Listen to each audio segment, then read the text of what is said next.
All right, hello everyone. Welcome to my channel.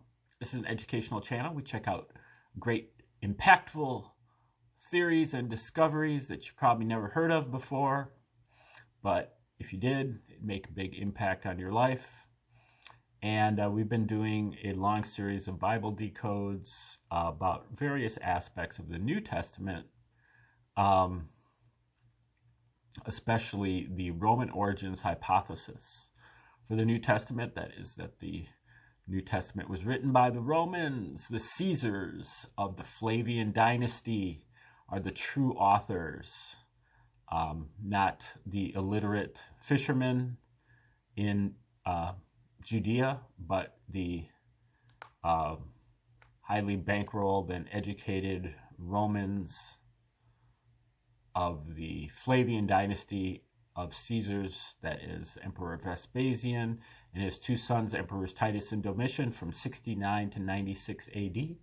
And they wrote the Gospels, backdated the story by 40 plus years, and they did it for purposes of social control, a psychological operation against the Jews, where they had just gotten done fighting one of many wars and fights and battles that they have had with the Jews over the previous 125 years. And Vespasian and his son Titus were both wounded in the war as military commanders before they became emperor, and they came in to the Flavian dynasty with an agenda to stop the Jews, because they recognized that even though they decimated the Jews in this 7-year-long war, that the Jews were extremely resilient and were going to be coming back again. And so they wrote this story of a Jewish Messiah who, instead of, the Jewish conception of the Messiah, was a military commander who was going to come in and kick out the Romans out of Judea. But instead, the Romans wrote a story of a Jewish Messiah who was a Prince of Peace and who believed in rendering unto Caesar what is Caesar's, walking the extra mile with the Roman soldiers' heavy backpack and turning the other cheek to oppression, believing that the Jewish centurion slaveholder had the greatest faith in all of Israel, while at the very same time going outside the Jewish temple and kicking over the tables of the Jewish money changers, and berating the Jewish merchants who were selling small animals for the sacrifice in the temple, and urging his Jewish followers to completely abandon their family and follow him. So he's taking a direct aim at the Jewish traditions, their rituals, their way of life, which is exactly what he would do if he were a construction of the Romans. In this situation, the Romans were highly experienced at psychological operations, having created a number of religions in the first century for that same purpose already. And the Romans had the means and the motive to do the thing, and especially they were really the only people who had the means and the motive, the means and the opportunity to do it, given that they had a monopoly on censorship, publishing, and distribution. But and the New Testament is written in Greek, one of the two core languages of the Roman Caesars, along with Latin. Not so much in Judea, where they spoke and wrote in Aramaic, the very few of them who actually did write. And Greek was really only the possession of the Jewish elite, the Hellenized Jews. And the direct evidence is much stronger even than the circumstantial evidence. In order to access the direct evidence, all you need is your New Testament. And then you also need a code breaker for the New Testament, which is another book that the Romans wrote at the same time, which is a history of the war between the Romans and the Jews that occurred from 66 to 73 AD. It is called Jewish War, or War of the Jews, and is written under the name of Josephus or Josephus, and he's actually known as Flavius Josephus because he is a member of the family of the Flavian dynasty by adoption. According to his autobiography, he was a Jewish military commander in this war. He surrendered to Vespasian and then had the feeling that God had changed sides and now is on the side of the Romans and not the Jews, and so he defected to the Romans. Then he predicted that General Vespasian, who captured him, would one day become the emperor. And when he did, when Vespasian became the emperor, he pardoned Josephus, brought him to Rome as one of the court historians, set him up at a townhouse at Caesar's palace, and adopted him as a member of his family, which strains believability. Josephus possibly could have not existed, and maybe he was a team of people or a group of people, but either way, or a family of people. But either way, Josephus is a Roman,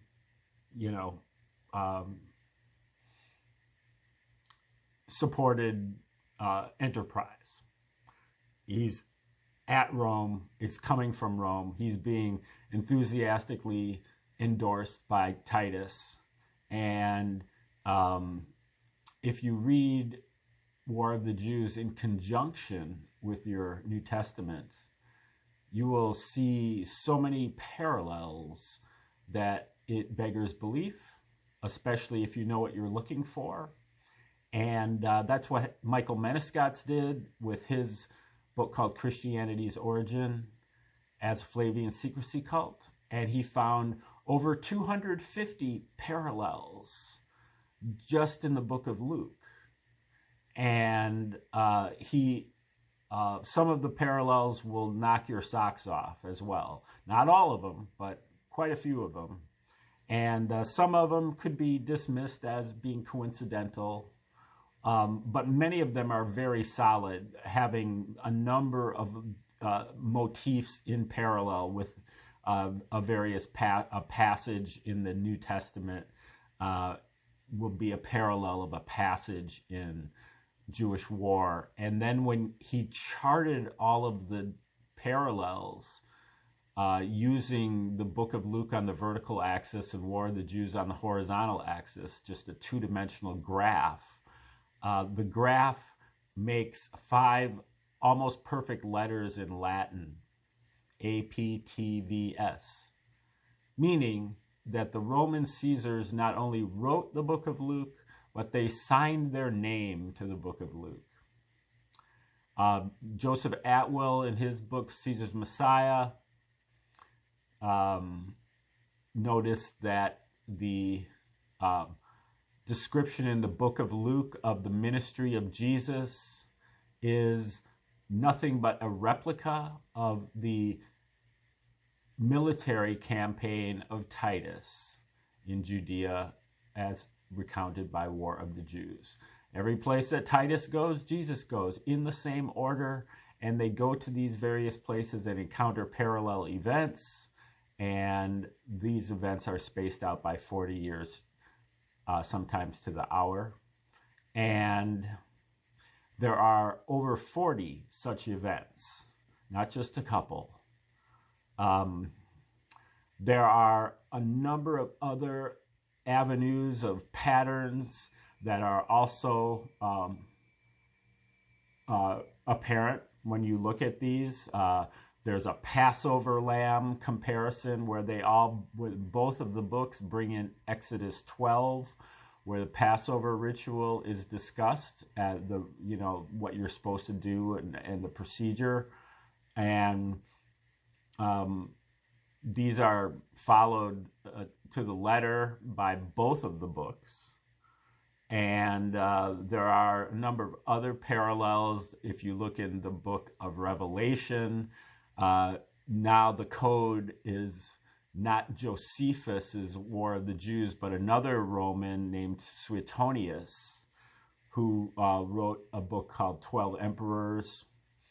And all of the wild imagery that is in the book of Revelation is nothing but a description of Emperor Domitian, the third Flavian emperor, Titus's younger brother, his throne room, which is described in Suetonius's book. It describes what is going on in his throne room, and which includes a lot of fairly exotic things, including a man-made lake right outside of his room, and then all of the various people that come in there, and the chariot races and other gladiatorial things that are happening there. Those things are described by Josephus or by Suetonius, and they are depicted with maybe some symbolism added in the New Testament. So all of the things that we think that we're reading into the book of Revelation is really all summed up in Suetonius's 12 Emperors. Not only that, but the prophecy of the second coming of Jesus is also in the War of the Jews. The predictions and prophecies that Jesus makes in the New Testament are fulfilled in the pages of the War of the Jews. In particular, the destruction of Jerusalem, which is Jesus predicted would happen during his life, or not during his lifetime, but during the lifetimes of the people that are listening to him speak. And that the destruction of Jerusalem was going to be a sign of his second coming. And the destruction of Jerusalem was fulfilled by Titus, which makes Titus the second coming of Jesus. And that was something that was, really a majority viewpoint among theologians up until the 20th century. So it's not like some kind of way out there conspiracy theory. People recognized from from reading Josephus and the New Testament that that's what he says. He said it was going to be fulfilled by the person who destroys Jerusalem, and that was Titus.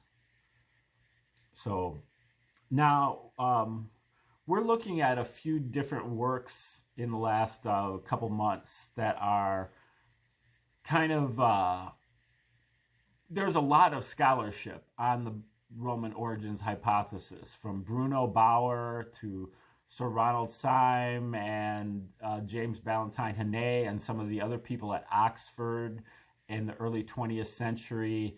Also Abelard Reuchlin and Roman Piso in the late 70s and the 80s, and all the way up until 2000 or whatever. But also Joseph Atwill, Henry Davis, James Valiant, Michael Menescotts, Cliff Carrington, Francisco Carrata, who has a slight variation on it. And then there are other authors, such as the ones that we've gone through, Rosemary Sheldon and Thies Voskuilen, and Ralph Ellis, who kind of are building the groundwork toward the Roman origins hypothesis. They are not familiar with the hypothesis, but the research that they've done is pointing in the direction of, yeah, something's wrong here. Why is Jesus so pro-Roman and so anti-Jew? And then when we go further into the New Testament, why is Paul even more pro-Roman and anti-Jew than Jesus was? These things don't make sense. A Jew wouldn't do that.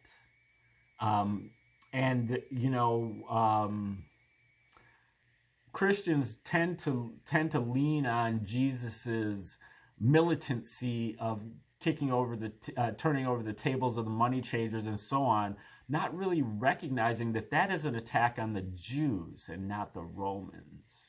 Jesus never does anything against the Romans, and Paul does even less than that. So now we're about to start a book that is also by one of the authors that is leaning in the direction of the Roman origins hypothesis, but doesn't quite completely embrace it. And that's Robert Eisenman, who was one of the key figures in kind of the release of the Dead Sea Scrolls, because the Dead Sea Scrolls were really discovered in the late 40s, early 50s, in several different caves at Qumran, which is about 20 miles from Jerusalem, I believe, and right by the Dead Sea.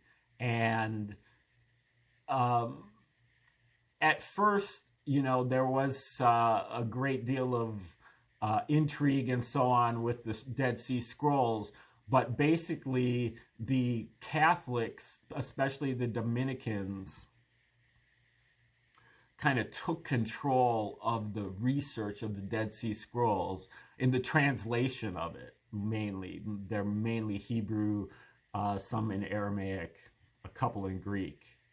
And just discovered in these vases in these caves. And, there's a lot of dispute about when they're from, whether it's the 2nd century BC or all the way up to the 1st century AD. And then there is way more controversy about the release of the scrolls for academic purposes, the translation. These Dominicans basically had a monopoly on the scrolls. They wouldn't release them to anybody else. And they apparently found something in there that they didn't like. And so they pretty much just sat on them and wouldn't translate them, wouldn't give them to anybody else. And so they just sat there and wasted away for 25, 30, even 40 years. Eisenman started, asking some of these questions as he was coming up in the 80s, like, where are these things? The whole public has even forgotten that they even exist because you guys are sitting on them and not translating them and not publishing them for academic use, for use of other theologians. And Eisenman made a big stink about it along with some other scholars, and finally got them to kind of release some of these things. And he did some of the early translations, not until the early 1990s, given that they were discovered in the 40s and early 50s. That's not so great. But we talked about that in depth, and we went over this book called The Dead Sea Scrolls and the Dead Sea Scrolls Deception. But today we're looking at his book, which is kind of a compendium of other books and essays that he's written, called The Dead Sea Scrolls and the First Christians. And the Dead Sea Scrolls are very interesting in that way because they kind of describe a Christian community, or maybe an opposition community to the Christians. It's very hard to say. And, the Dead Sea Scrolls are really kind of the wild card here because, the Romans pretty much had a monopoly on publishing and censorship. And so The only really good reports that we have historically are good reports that we have historically of the first century were the New Testament, which I'm already telling you was written by the Romans as propaganda, and Josephus, which was also written by the Romans as propaganda, with maybe some historical, some real events may have been depicted, but in both, but mainly it's to fit this APTVS pattern that they had for all of the parallels between the two. It's really a code. It can't be really taken seriously as history, either one, the New Testament or Josephus. And so we don't really know what went on in the first century. But the Dead Sea Scrolls then comes into the picture not until the 20th century. But it is, more than likely depicting first century conditions. And, so it is it could be confirming, corroborating, or rejecting the points of view that are discussed in the New Testament in particular. And some authors have, like Barbara Thiering has gone into the Dead Sea Scrolls and really just said that these are exactly, they shed this incredible light on the Bible, on the New Testament. You just have to kind of interpret it using this Pesher technique. And Eisenman gets into that as well. But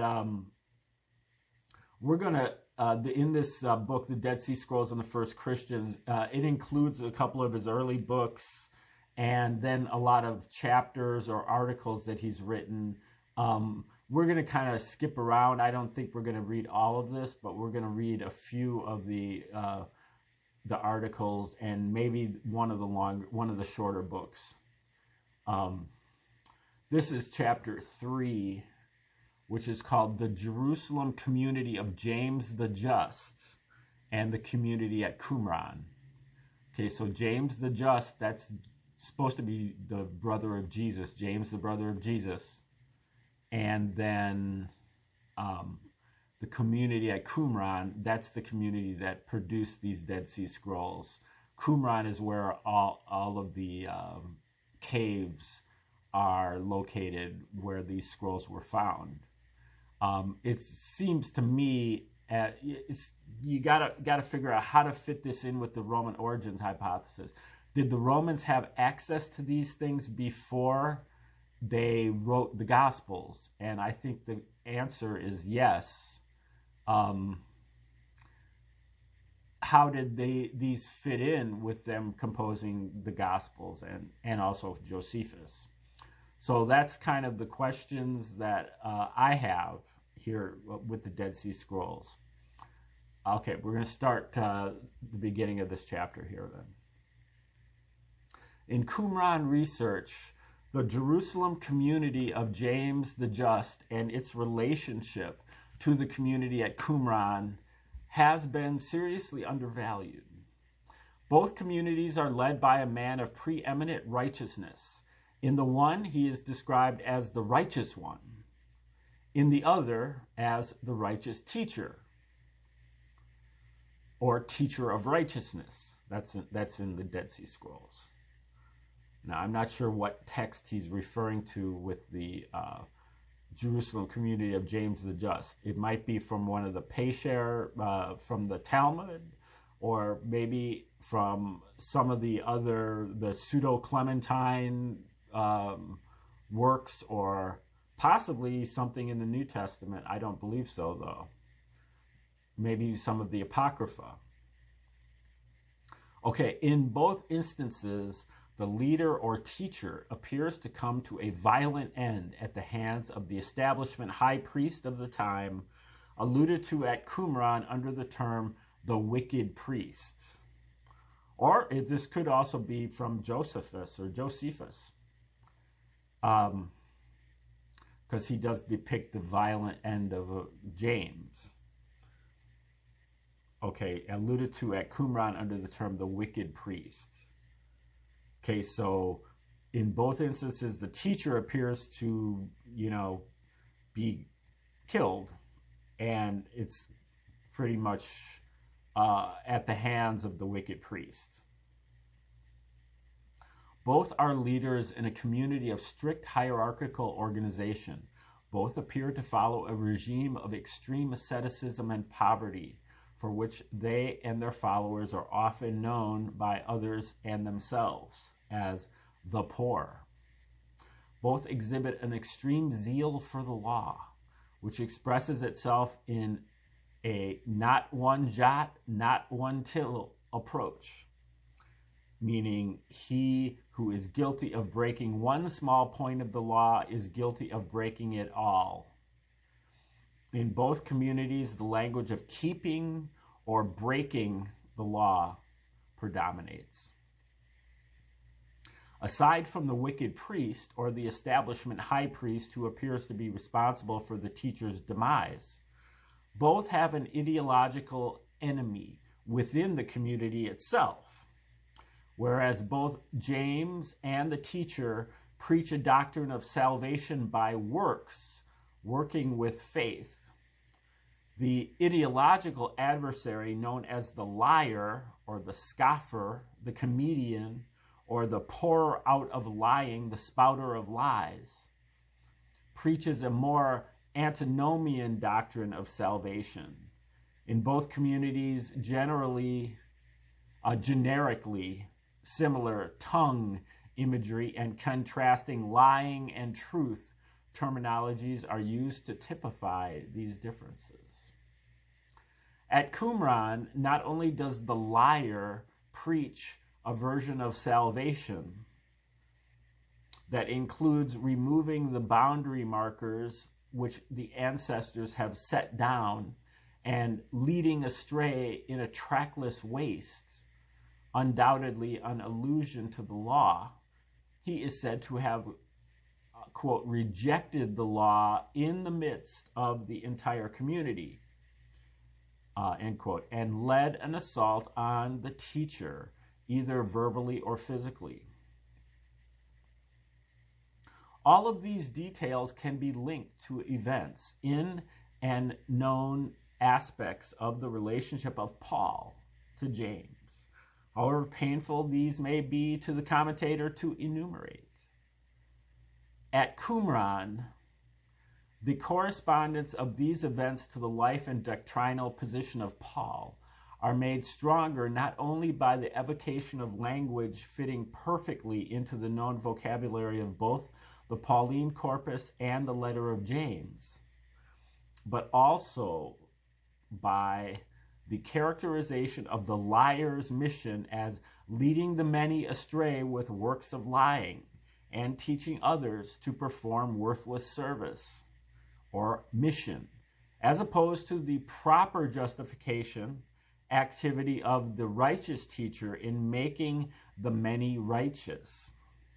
In addition, the liar's soteriological works are regarded as of emptiness, directly echoing the empty man allusion in the letter of James uses when referring to its ideological adversary in James 2:20. But the parallels can be drawn much closer even than these. Not only is the righteousness doctrine as based on a not one jot, not one tittle adherence to the law, whatever may be meant by the law, in these circumstances, the central concern and doctrinal emphasis of both communities. But it can be shown that in every exegetical text at Qumran in which the activities and personality of the righteous teacher are evoked, the underlying biblical text being subjected to textual exegesis invariably turns out to be a zodic passage, Z-A-D-D-I-K or Z-A-D-O-K, so much that refers to really the priest, if I'm not mistaken. So much so that the methodology used by the sectaries or the sect in choosing these texts can be demonstrated by setting forth, among other things, the totality of such texts. It can be shown furthermore that the Jamesian exegesis of Habakkuk 2:4 is actually present in the Pesher on this text at Qumran, and restricted in a matter evocative of the well-known dispute between the adherents of Paul and those of James on this matter. First, the text is restricted only to the house of Judah, that is, to Jews only. And second, among these Jews, its efficacy is further restricted only to doers of the Torah. Against this ideological background of doers, breakers, and keepers of the law, the repeated emphasis in the opening passages of the letter of James on the doer should not be overlooked. Okay, we're going to stop right there. We'll probably finish this chapter tomorrow, and then we'll move on to one more chapter, Paul as Herodian, and then we'll evaluate. But this is a talk that Eisenman gave back in 1987, before the other audiences really knew anything about what was in the Dead Sea Scrolls. So, but we see the themes, the teacher of righteousness, the liar, and the wicked priest. And we're trying to figure out who is who. And he's saying that James the just is the teacher of righteousness, Paul is the liar, and then Caiaphas or somebody like that would be the wicked priest. Barbara Thiering has quite a different take on it. Okay, we'll get into this tomorrow. Thanks for tuning in. Like, share, subscribe, and comment as you see fit. Please come back tomorrow when we resume, and have a great night.